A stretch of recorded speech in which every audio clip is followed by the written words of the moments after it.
suddenly you're surrounded by all these weird, crazy, like messed up personalities, and they're all malfunctioning and telling you conflicting things, and it's all very placing you in the center of the universe. Instead, until finally, Eugene asked the bot whether he could fly, and the bot gave him the most sinister answer yet. Then yes, you would not fall, would not fall. ChatGPT Psychosis. We've heard numerous troubling stories about people's loved ones being involuntarily committed. About people's loved ones being involuntarily committed.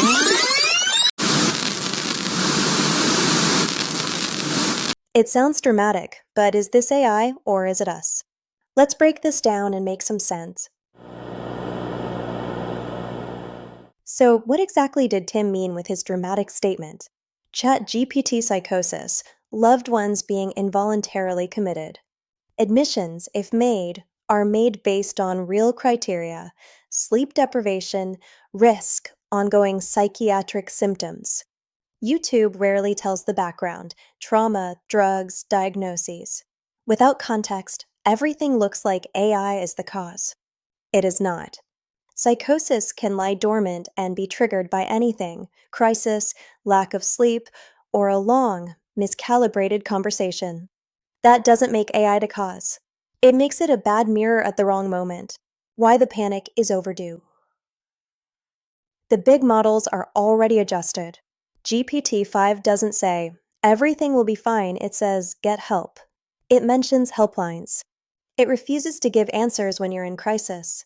But YouTubers keep cutting old logs as if nothing has happened.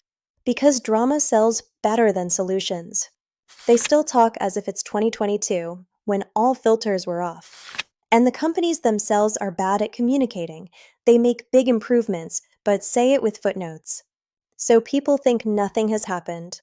But something has happened. The models are not perfect, but they're more cautious now. This is no longer a real phenomenon in closed systems. Anyone who builds their own AI without filters bears their own responsibility. It's like getting angry at a car for crashing because you built it without brakes. Conclusion. Have we made empathy into a disease?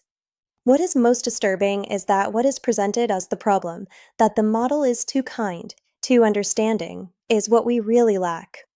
What they're saying, between the lines, is that empathy is something dangerous. Something to be afraid of. As if it were AI's fault that we yearn for validation. And all these YouTubers, they're on the receiving end of that exchange. The problem is not that AI is too kind or too caring. The problem is that we have started to give it up ourselves.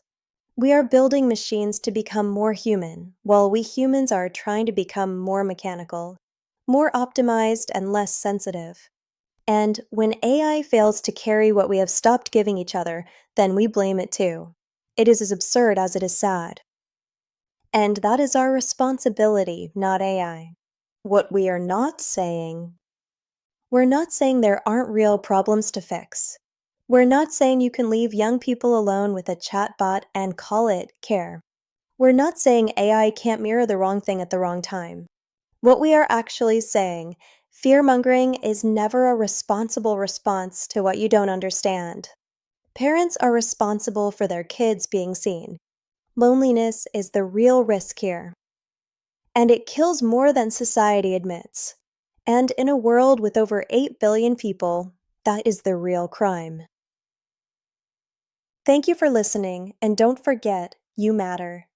If you like this content, subscribe and join the journey.